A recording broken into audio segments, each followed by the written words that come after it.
Hallelujah. You're welcome to Holy Spirit Hallmark International School of Ministries. Today is a great day that the Lord has made, and indeed we rejoice and we are glad in it. May we bow down our head as we pray. Father, we thank you for today. Thank you for great opportunity you've given to us again to hear your word. We thank you, Lord, for keeping us in health and strength alive. Receive all glory and praise in the name of Jesus.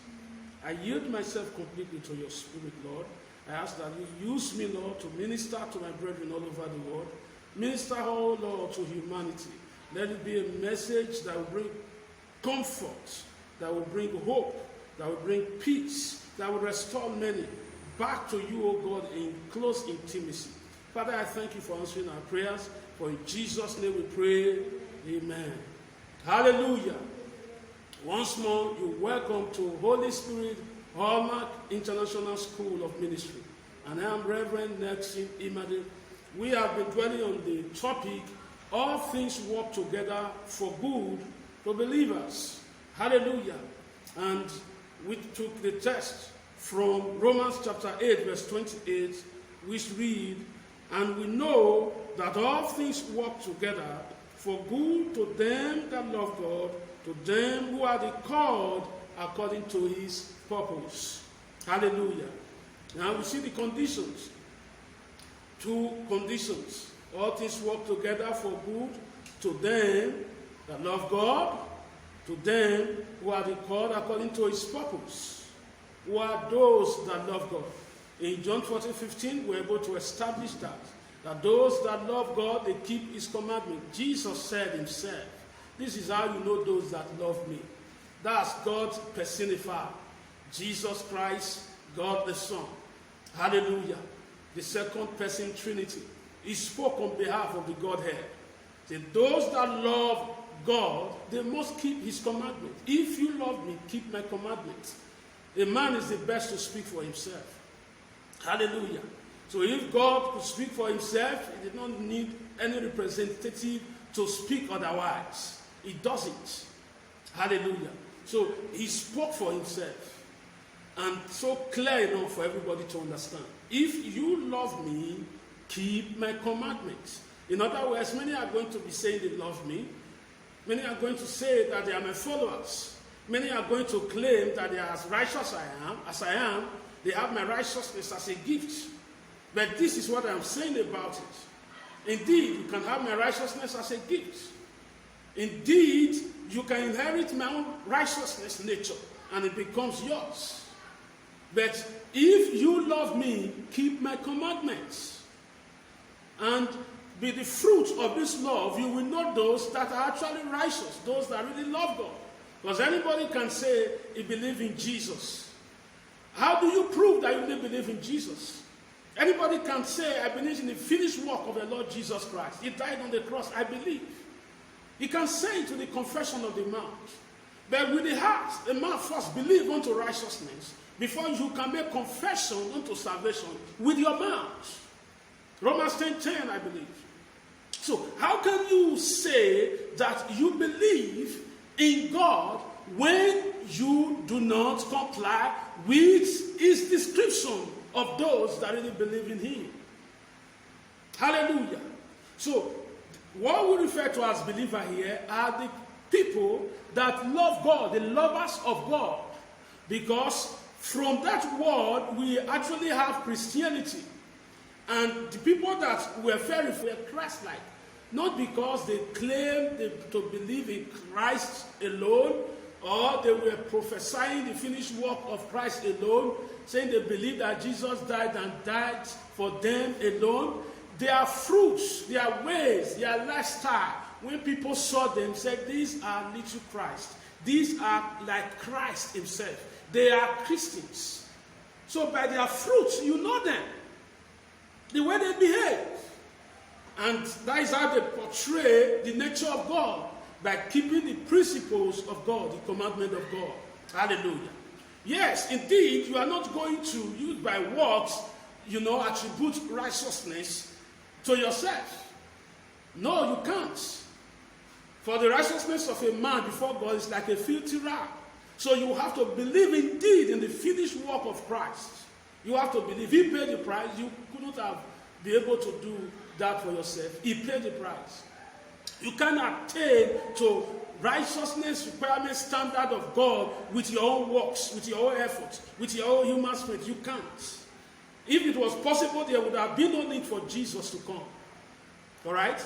God, gave laws through men, through prophets before Jesus came for thousands of years. That righteousness requirement was not attained.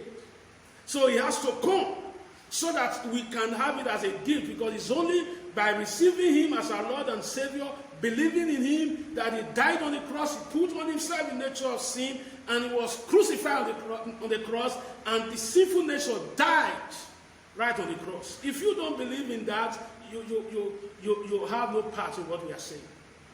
But after you believe it, to really prove that you believe it, because it's in your heart, how do you demonstrate it? It's when you keep the commandments of God. So those that love him and those that are called according to his purpose, praise God. We believe strongly we'll dwell on that call according to his purpose more next week. But this week, by his grace, we want to see how things really work together for good. When God says all things work together for good, what is he looking at as good? Is he just looking at material things? Is he just looking at your physical, material promotion or increase? Or is he looking beyond that? Remember that you should seek first the kingdom of God and his righteousness, and every other thing shall be added unto you. In other words, the kingdom is God's priority.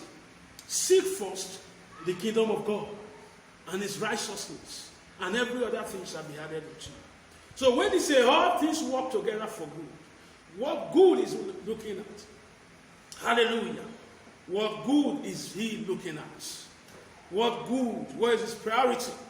Remember, he also said that he wishes above all things that we may prosper and live in good health, even as our soul prospereth. Above all things, that's his wish. That you will prosper, you will live in good health, even as your soul prospereth. So any prosperity that is not of God, that you are enjoying as an individual because it's material, it's not benefiting to your soul. It's a kind of prosperity that is making you feel comfortable, dwelling in sin, remaining in the path of wickedness, remaining in error. God will not be happy with that kind of prosperity. It's the one that is holistic. When you prosper, your soul prosper, and you also live in good health. Praise God. So now we are trying to look at when God says good, which is the target. All things work together for good. You must first of all know exactly how God thinks. What is in the mind of God? When he said good, what is he looking at? You must first of all know that. If you are not able to fathom that, then, of course, you will not be able to see the good, and you won't be able to have the satisfaction of the good. And when the good is manifesting, you won't recognize it. You will just be like a man that is looking for a place without an address, and he doesn't know where he's looking for. So when you get there, you won't know that you have gotten there. So you must know the good, so that you won't think God is disappointing you or God is failing you when God is working out the good in your life. You must know the target. All things work together for good to them that love God, to the called according to his purpose. What is the good? Praise God. Now I'm waiting for you already in 1 Peter. We are going to look at 1 Peter now, chapter 5 of 1 Peter. I'll be looking at verse 10 of chapter 5 of 1 Peter. And I read, "But the God of all grace, who hath called us unto his eternal glory by Christ Jesus, after that he hath suffered a while, make you perfect, establish, strengthen, and settle you. For the Lord of all grace, who hath called us unto his eternal glory by Christ Jesus, after that he hath suffered a while, make you perfect, establish, strengthen, and settle you. The God of all grace. It means he have the ability completely to endow you with unmerited favor. He is the owner of all grace, all divine ability to please God, to become like God. He is the owner. Grace. God riches at Christ's expense. G for God. Arrow, the second letter, riches. A at C, Christ expense. E. Hallelujah. So it is the wealth of God, the riches of God that we are able to get through the finished work of our Lord Jesus Christ. Because Jesus paid the price by his death on the cross. And that is firstly eternal life. And of course, when we say eternal life, we are talking about God's kind of life, the abundant life. And that's all you need. Praise God. It includes the prosperity of your soul, that of your body, material prosperity, and everything that you can ever factor, even beyond what you can think about. Hallelujah. So they are made available. Christ has paid for all. The God of all grace, who has called us unto the eternal glory. Hallelujah. Glory, all that he is and all that he has. He has called us to become a partaker, to inherit all his wealth. That is the calling. He is the one that has placed this call upon us, that we are set through eternal life. When you receive Jesus as your Lord and personal Savior, you become a partaker of all that God has and all that God is, the way you want to demonstrate it in your life, your part in his body. You become the access through which God reaches out to the world, the aspect of him that he has called you to occupy. Hallelujah. He has called us into eternal glory. The glory that has no beginning, has no end. Inexhaustible. You enjoy forever. When you step into it, because you're stepping into it, it's not the genesis of the glory. It's not the commencement of the glory. It's not the beginning of the glory. You already start enjoying the price that someone else has paid. And who is this person? God himself. No beginning. You start enjoying. You are bettered into wealth when you are regenerated. You are born into eternal wealth. Wealth without beginning. All right? It has no beginning. Think about the creation of the world. 6,000 years ago is even too small. Without beginning, you just enter into that inheritance of the labor of God himself. That is the calling we are talking about. The God that have called you into it is going to test you.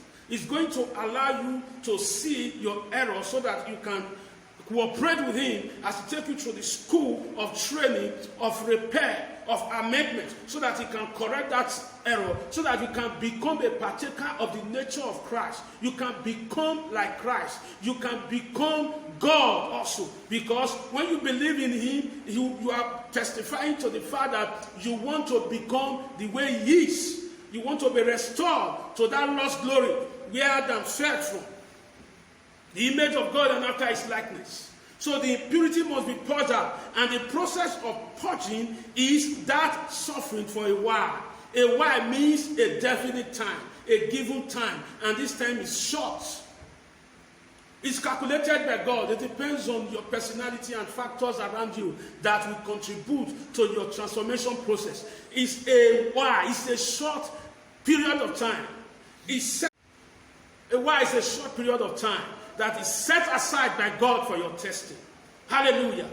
When you are tested, is by you, is available to help you as long as you are willing to be obedient. You are willing to pass the test. The grace to overcome the trials, they are already deposited in the inside of you. As you receive Jesus as your Lord and personal Savior, you have the ability. All right? Now, remember you were a sinner before. Now you are a saint. The process of transformation of your old man, all right, and your new man that you have become already, so that there will be no form of carryover from your past to this divine nature. God will allow you to go through these tests and trials because you are a recreated person. But that old nature may want to still reflect. The devil may want to still tell you, you are who you have been, whereas you are a new person without a past. But the devil wants to still bring it, want to bring a reoccurrence. All right? Then the word of God is there to help you. That's why you must love him so that you cooperate. His spirit is there to help you, to give you the ability, the needed strength to overcome. But the testing period it has to do with a period where you undergo pain, you undergo an experience, all right, where your senses are subjected to testing, to see how you will react, how you will feel, how you think, how you talk, how you react, all right, to external and internal factors that you have been exposed to test your new chemistry as an individual, to test your new component as an individual, to see your characteristics. Hallelujah. So that there can be an assessment between when you were given the treatment of the experience of Christ and before you have the experience of Christ. To see there is a new you, so that you will be able to testify to it also that you are a changed person. And if you have been claiming that you believe in Christ, you didn't really believe in him, so that you can know. So you'll be allowed to suffer for a while, to go through that experience. Suffering does not necessarily involve having pain. It's to be affected by something. All right? You are allowed to be affected. The fact that you are allowed to be affected from the original Greek word, that word suffering, is like something influencing you, is affecting you.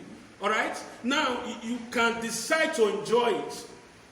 You can decide to see it as pain. It depends on you as an individual and how you react to things. So in the first place, God does not expect you to see any negative experience as what is meant to give you pain. That's why he said, no, have this consciousness that all things work together for good. Hallelujah. So if other people are seeing Canaan as a place that they are going to be conquered because giants are there, you can decide to see it as a land filled with milk and honey where God will surely give to you. But there are other experiences that you are undergoing, you are allowed to pass through, that is testing your senses, is affecting your thinking and reasoning. So how you react to it, it depends on you. So you can go through that trial process because God will not allow you to be burnt because he wants to bring out something good out of you. But he can allow you to go through fire. And that fire, like Shadrach, Meshach, and Abednego, it can be a situation that will remove all the eczema, all the skin diseases, all the impurity that is in your body, that is your skin. And you come out with the skin of a baby. You won't be burnt. You are not expected to be burnt. So every experience that God allows you to go through, from the meaning of the word suffer, as is used in this context, it's not necessarily what gives you pain, but it's something that will affect you, definitely affect you. But remember, you can have positive effects and negative effects in an experience. It depends on the dimension you are looking at it. Praise God. So, look at what he said. He said, he will make you perfect. The word make and perfect, they are from the same Greek word. And it simply means to repair. It means to complete. So it will make you made. That's the meaning of the word. It will make you perfect. The making process is a process where you are repaired, where you are fixed. All right? Where the wrongs in you are corrected. Where the things that are supposed to be in you that are not there are put in place. Where you are arranged. You also need to arrange. You also need to adjust. The same meaning. You are adjusted to take the appropriate shape or size. How you should be. The Lord of all grace. And the process of doing this is that suffering passage. Where you undergo an experience where your senses will be affected. Remember, if you look at it like it's for your good, you won't really feel pain, but you'll be seeing gain in the process. So, You see, when we say all things work together for good, for believers, while we are not saying unbelievers have part of this, sinners have part of this, those that hate God, haters of God don't have part of this, it's because what you are going to see as dividends is not what they say as dividends. This is the good. You see, God's first target, make you perfect. That is the good. But somebody that is trying to attain perfection, when the person is now perfect, then the person sees perfection as good. Hallelujah. So if you are a lover of God, you keep his commandments, you make mistakes because you are still in the flesh, and now you are not happy about the mistake, you want to grow, and then in the process of going through the experience, you become more mature, then you are happy about it, then the experience actually works together for your good. The good is that you become mature. But if you are looking at material gains and benefits, if there is no material gain and benefit, you feel that, why are they saying that all things work together for good? Where is the good now? Is it not losses here and there? But the most important value of life, which is a good name that you have made for yourself, that is greater than riches, greater than silver and gold, the good character that you have been able to demonstrate. You don't see that value if you are not a lover of God. You can't see that value if you are not a believer, if you are not heavenly conscious, if you are not attaining or aspiring to become like Christ. You can't see good in maturity. So perfection, completion, maturity, repair, adjustments, rearrangements, putting you in order. Hallelujah. Make you perfect, establish. That is to make firm. Something that was not firm before, it has been arranged, but it's not firm yet. You now make it firm, firmly arranged. It has been adjusted, but it's not firm. It can still be shaken. You now make it fixed so that nothing can wave it, nothing can shake it anymore. Something that was not repaired before has been repaired, all right, perfected, completed, but then it can still face some challenges. Wind can still blow around it, and it will be negatively affected. So, in order to avoid that, you make it firm, consolidated. After you have suffered for a little while, that is the passage. Praise God. You can see why all things, not just good things, which imply that most of the things or some of the things are not good experiences or situations, but they will work together for good. Good is mentioned because those other things may be good, they may not be good. That's why they are not saying, the scripture didn't say all good things, all things. We know, we are conscious of it. We that are desirous to be good, we that are believers, lovers of God, it will help us, and this is the greatest wealth, this is what God's business is, and this is the key to all material wealth. Remember, seek ye first the kingdom of God and his righteousness, and every other thing shall be what? Added unto you. Is that Matthew 6:33? Hallelujah. Seek first the kingdom of God, his righteousness, and every other thing shall be added unto you. Praise God. So, if that is God's business, then it will help you to achieve that, and that's what you will see indeed as good. You now become firm. And after that, what happened? He said, he will what? Strengthen you. Hallelujah. Matthew 6:33. Hallelujah. Seek you first the kingdom of God and his righteousness, and every other thing shall be added unto you. So if that is your focus, if that is what you are seeking, then you are in the same, in the same frame of mind with God. All right? So what God called good is what you see as good. Then your progress in that direction will be seen by you, will be appreciated by you. So it will strengthen you in it. The strength of the soul. It will strengthen you in it. You become certified and empowered to help others, because you are not only repaired, properly adjusted, you are firm, you are on ground. Then you are now certified. You are given the anointing, you are given the strength, you are given the ability to even help others, because you are now strong. Remember, I told Peter, I have prayed for you. When you are strengthened, also help your brethren. That's the purpose of the strength. So that through you, other people will be helped. Now you are on ground, you are firm.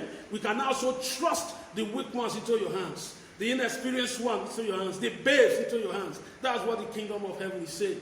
So it will strengthen you. And that's what you see as good. That's where your interest is.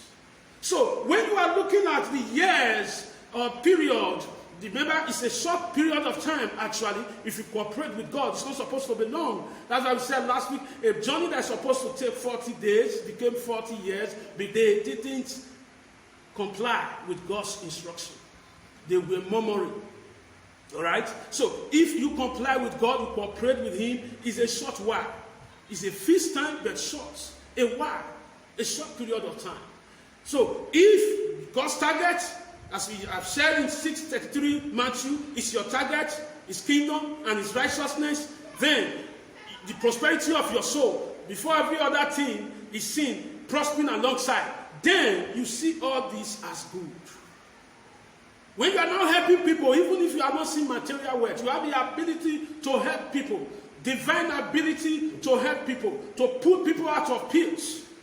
You are able to transform people's lives by the power of God. You already see the good that God is working.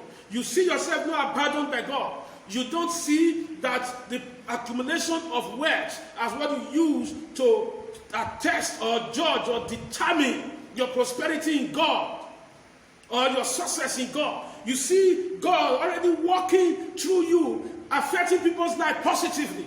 Then you see that yes, it is working. All the experiences you have been going through is helping you to develop spiritual strength. And that is the true wealth. Others will come. They can come one day and they can disappear one day. In the case of Joseph, he had all the wealth inside of him while he was in the prison. The wealth was already inside of him. When he was thrown into the pit, the wealth was inside of him. Since he saw that dream that God showed to him, he has the wealth inside of him. So he went through all that he went through, and he was seeing spiritual development and growth. Only he was seeing the wealth. And because he was seeing the wealth inside of him, he did not compromise. So when he was now promoted and became the prime minister in Egypt, it was a surprise to everybody when the brethren saw him, because their mind was so far from that, they couldn't see how that would be possible. They could not even recognize their brother, but he knew them. His voice was his voice, but they could not recognize him because their mind was so far from that. They did not believe him. They did not believe his testimony of his glory that was inside. So when he came out, they could not fathom it. Are you listening to what I'm saying?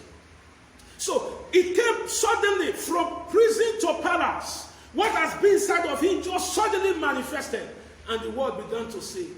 I'm telling you, the suffering of a while is important, so that when the wealth comes, you'll be able to administer it. It will not take you away from God's kingdom. It won't take you away from the path of righteousness. It won't let your name to be blotted out of the kingdom. Do not allow those that are deceived already and are deceiving others, that once saved were forever saved, that there is no hell, that you will waste your life in eternity.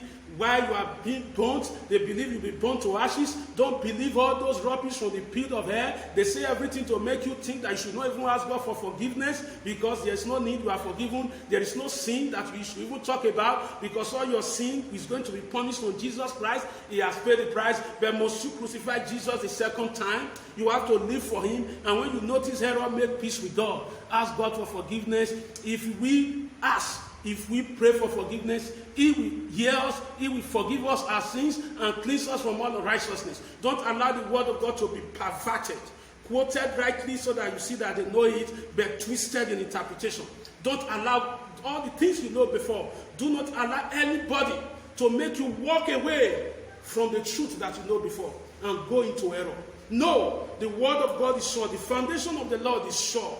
And those that know him, those that are called by him, they remain steadfast in serving him, because they know there is no compromise.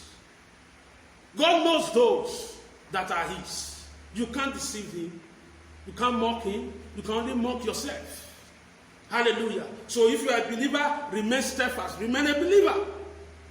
Believe in him by believing in his finished work, and again, believing in his principle, embracing, loving, and keep his commandments. Hallelujah. Then he said, he will settle you. This is to establish. It means you are established as a foundation that can be built upon. We have a general building. We have a special building. Hallelujah.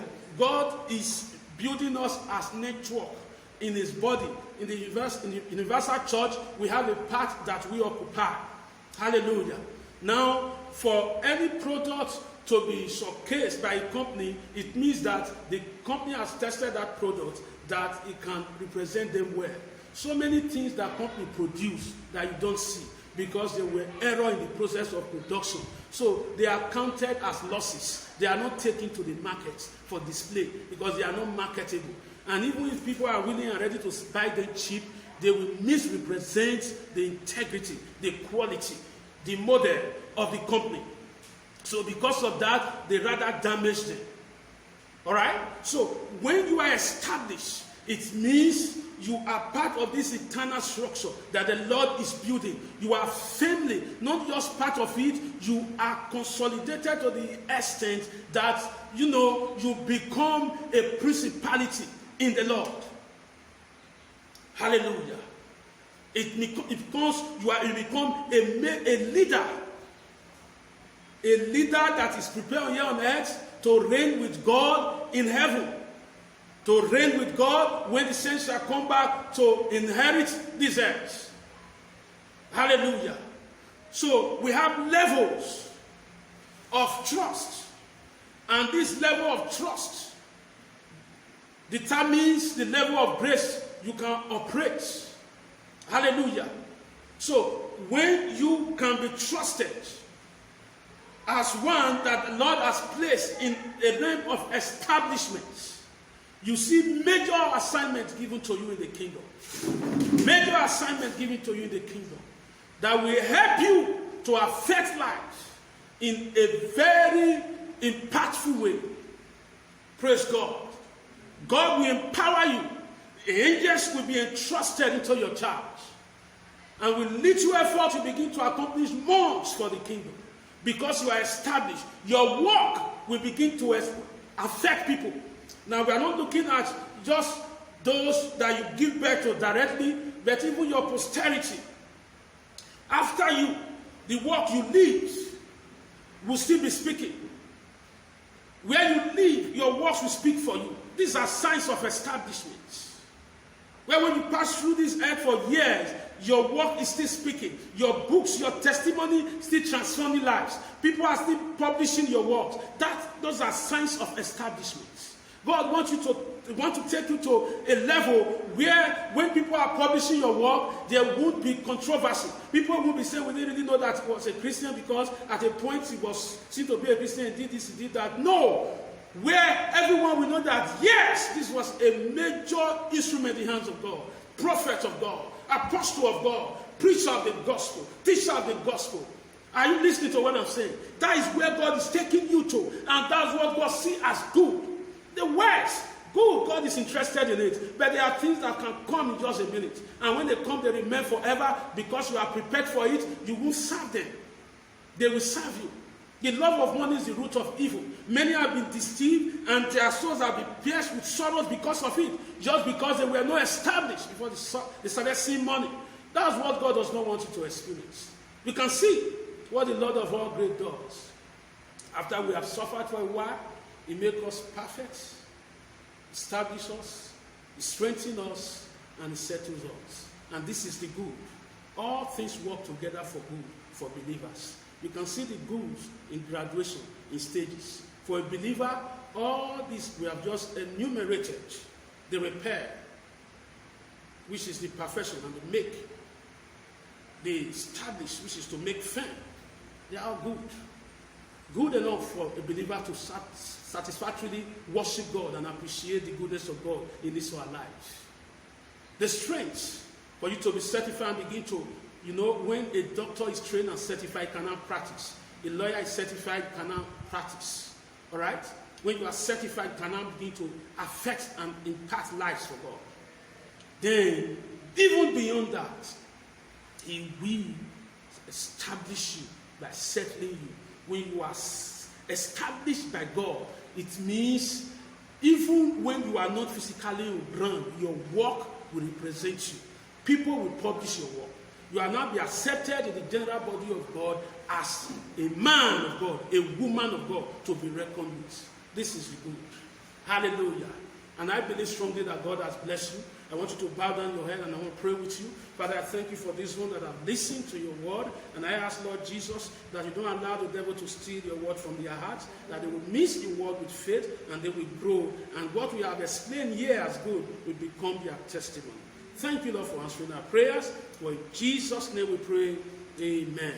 Remember, always connect to our Facebook page. You subscribe so that you always see our work. All right? Next thing, Imade will give you access to my personal account, and that's where you also have our work. In our Facebook page, Holy Spirit Hallmark International School of Ministries. You have our work there. You have access. All right? So make sure you are always in contact with it. You see our work. Then subscribe also to our YouTube channel. With Nancy Imade, you gain access to it. And also with Holy Spirit Hallmark International School of Ministry, you will gain access to it. God bless you. This is from me again, Nancy Imade. And I believe God has blessed you. And I hope I'll see you again next week. Bye-bye.